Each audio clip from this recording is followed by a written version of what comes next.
Hello friends, आप सभी का स्वागत है मेरे यूट्यूब चैनल में। दोस्तों, आज हम लोग देखने वाले हैं वाटर ट्रीटमेंट। दोस्तों, पानी की अगर बात करें तो पानी एक ऐसा इंपॉर्टेंट रिसोर्स है। विदाउट पानी हम लोग जी नहीं सकते। हमारा जीना ऑलमोस्ट इम्पॉसिबल है पानी के बिना। लेकिन दोस्तों, हम लोग यहाँ पे जो बात कर रहे हैं पानी की, वो कैसे पानी की हम लोग बात कर रहे हैं? हम जो पानी की बात कर रहे हैं जिसको हम लोग पी सके, जिसको हम लोग घर में यूज कर सके, जिसको हम लोग इंडस्ट्रीज के लिए यूज कर सके, ऐसा पानी। अदरवाइज देखा जाए तो ऑलमोस्ट ये जो हमारा पृथ्वी है या जो हमारी अर्थ है, उसका ऑलमोस्ट 75+ पोर्शन पानी से ढका हुआ है। फिर भी वो पानी हम लोग डायरेक्टली यूज नहीं कर सकते। अगर पानी की इंपॉर्टेंस की मैं बात करूं तो दोस्तों, मैंने अकाल देखा है, ग्रीन अकाल, जिसके अंदर बहुत ही बारिश आती है तो सब जगह पे पानी पानी हो जाता है। ओके, मतलब सारी सोसाइटी में पानी है, सोसाइटी में आप देखो तो बाहर पानी है, सब जगह पे पानी पानी। लेकिन उस टाइम पे हमारी जो कॉरपोरेशन रहती है वो पीने का पानी का इंतजाम करती है थ्रू हेलीकॉप्टर्स। ओके, तो हेलीकॉप्टर क्या करता है? हेलीकॉप्टर जाता है और सोसाइटी का जो एरिया है, लोग वहां पे पानी में खड़े हैं और ऊपर से वो लोग पानी के पाउच डालते थे। और बिलीव मी, लोग वो एक पानी का पाउच लेने के लिए एक दूसरे के साथ झगड़ा करते थे।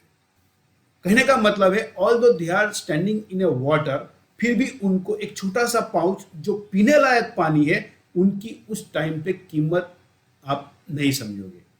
वो कीमत बहुत है। क्लियर? तो कहने का मतलब है, water is a very important resources in our daily life. Without water हम लोगों का जीना ऑलमोस्ट नामुमकिन है। बहुत सारी इंडस्ट्रीज है जो पानी को यूज करती है। ओके, तो ये सेशन में अब हम लोग देखते हैं कि which are the natural resources of water, और वो पानी के अंदर कौन से प्रकार की इम्प्योरिटीज प्रेजेंट है। और आगे जाके हम लोग देखेंगे कि वो जो पानी है हम उसको किस तरह से प्योरीफाई करके यूज कर सकते हैं। ओके फ्रेंड्स, तो चलिए शुरू करते हैं। अब फ्रेंड, जैसे मैंने आपको बताया, water is an important liquid on earth. About 75% of the matter on the earth surface consist of water. Friends, पानी बहुत ही इंपॉर्टेंट लिक्विड है और अर्थ का ऑलमोस्ट 75% पोर्शन पानी से कवर्ड है। Now friends, sources of natural water. Sources मतलब पानी हमको कहाँ से मिलता है। One is a rain water, second one is a river water, third one is a spring water और well water, and fourth one is a sea water. So there are 4 sources of natural water. Now friends, अगर हम लोग बात करें rain water, दूसरा आपको यह समझना पड़ेगा, जहां से हमको पानी मिलता है उसी तरीके की इम्प्योरिटीज वो पानी के अंदर प्रेजेंट होगी। बेसिकली फ्रेंड्स, अगर रेन वाटर की बात करें तो rain water is considered is the purest form of natural water. वो वाटर का सबसे प्योरेस्ट फॉर्म है। It is a naturally distilled water. Friends, it is a naturally distilled water. अब बेसिकली डिस्टिलेशन एक ऐसा प्रोसेस है, आई कैन से, कि उससे हम लोग प्योर पानी बना सकते हैं। कैसे, जरा देखिए ध्यान से। सपोज मेरे पास यहाँ पे एक छोटा सा कॉलम है और यहाँ से मैंने पानी डाला और ये पानी के अंदर कुछ इम्प्योरिटीज है। ओके, तो पानी जैसे यहाँ पे आया और फिर मैंने इसको यहाँ से गर्म किया तो यहाँ क्या होगी? पानी की वेपर होगी। This is a vapour. लेकिन जब भी मान लो ये वेपर होगी तो वेपर में खाली क्या होगा? तो वेपर में खाली H2 होगा, क्योंकि जो भी इम्प्योरिटीज है उसका बॉइलिंग पॉइंट ज़्यादा होगा तो वो नीचे रह जाएगी। और ये जो वेपर है उसको मैं यहाँ से कंडेंस कर लेता हूँ, मतलब उसको फिर से लिक्विड में कन्वर्ट कर लेता हूँ। तो ये जो पानी मुझे मिलेगा, which is the purest form of water. तो बेसिकली बारिश कैसे होती है? बारिश दोस्तों देखा जाए तो जो भी पानी अर्थ के ऊपर है, तो सूर्य की किरण उसके ऊपर पड़ती है और धीरे धीरे वो सारा पानी है वो वेपोराइज होता है। और एक समय आता है जैसे ऊपर बहुत बड़ा कॉन्सेंट्रेशन ज़्यादा हो गया तो वही पानी फिर से नीचे आता है, उसको हम लोग बोलते हैं बारिश का पानी। तो I can say it is a naturally distilled water. वो एक नेचुरल डिस्टिलेशन प्रोसेस से पानी हमको मिलता है और बेसिकली वो क्या होगा? तो वो सबसे प्योर पानी होगा। Now when it falls on the surface of the earth, it takes up dust particle, oxygen, carbon dioxide, nitrogen and other substance present in the atmosphere and thus becomes somewhat impure.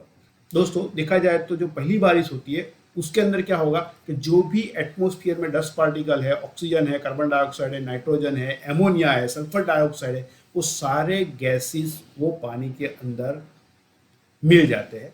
और हम लोग बोलते हैं जो पहली बारिश होती है वो जो पानी नीचे आएगा वो इम्प्योर होगा, उसके बाद हमको जो पानी मिलेगा वो कैसा हमको मिलेगा, वो हमको मिलेगा pure.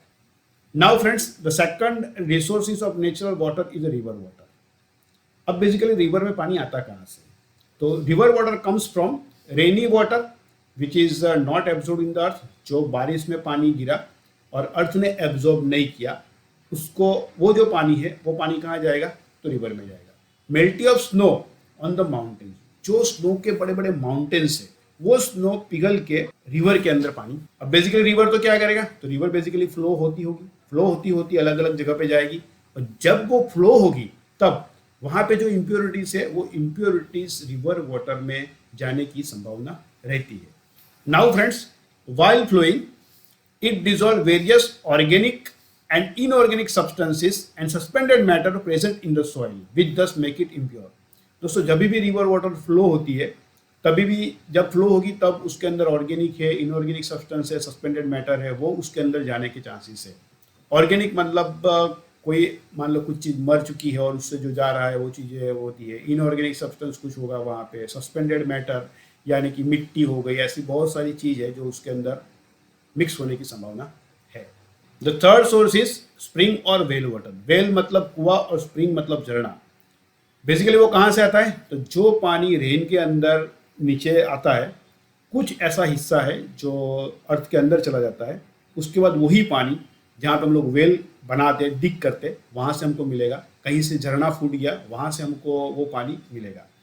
So when rainwater falls on the earth's surface, 1/3 of it's absorbed inside the soil and goes down after some times it moves up and appears in the form of a spring water। वही पानी फिर spring water के form में बाहर आता है। Now friends, उसके अंदर किस तरह की इम्प्योरिटी प्रेजेंट है, तो this water dissolve some mineral matters when it comes in contact with soil and rock. वो पानी नीचे जाएगा, उसके अंदर बहुत सारी मिनरल वाटर है वो प्रेजेंट हो सकती है, क्योंकि पानी अंदर जाता है तो वो मिट्टी के कांटेक्ट में आता है, कुछ रॉक के कांटेक्ट में आता है, but it is free from suspended impurities, so this water is suitable for drinking purpose. उसके अंदर सस्पेंडेड इम्प्योरिटीज नहीं रहती। सस्पेंडेड मतलब आप जरा ध्यान से देखोगे तो उसके अंदर जो टर्बिड एजेंट है, जो छोटे छोटे पार्टिकल्स है, कुछ मिट्टी वाला पोर्शन है, वो पोर्शन वहाँ पे आपको मिलेगा नहीं। सो जैसे हमने कभी देखा होगा कहीं पे झरना है तो झरने में हम लोग डायरेक्टली पानी वो पी सकते हैं क्योंकि वो पानी क्लीन पानी है। Now friends, the fourth one is sea water. तो this is you can say biggest source of natural water. वो नेचुरल वाटर का सबसे बड़ा सोर्स है, लेकिन it contains large number of impurities. उसके अंदर बहुत सारी इम्प्योरिटीज प्रेजेंट है। और कौन सी इम्प्योरिटी है, तो कार्बोनेट्स है, सल्फेट्स है, क्लोराइड्स है, ब्रोमाइड्स है, आयोडाइड्स ऑफ सोडियम है, पोटेशियम है, मैग्नीशियम है एंड वेरियस अदर कंपाउंड्स। उसके अंदर बहुत सारी इम्प्योरिटीज है। सबसे ज़्यादा उसके अंदर क्या प्रेजेंट है, सबसे ज़्यादा उसके अंदर जो प्रेजेंट है वो है NaCl, that is sodium chloride. The percentage of impurities in sea water is about 3.5%।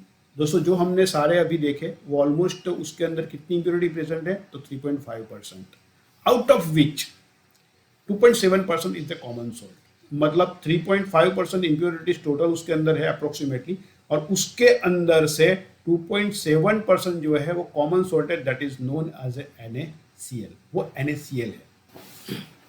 हाँ तो फ्रेंड्स, अब तक हमने देखा कि कौन से रिसोर्सेज से हमको वाटर मिल सकता है और उसके अंदर कितने प्रकार की इम्प्योरिटीज प्रेजेंट हो सकती है। तो फाइनली फ्रेंड्स, आप ये चैनल देखते रहिए और सब्सक्राइब करना मत भूलिए। Till then, bye bye, have a nice time.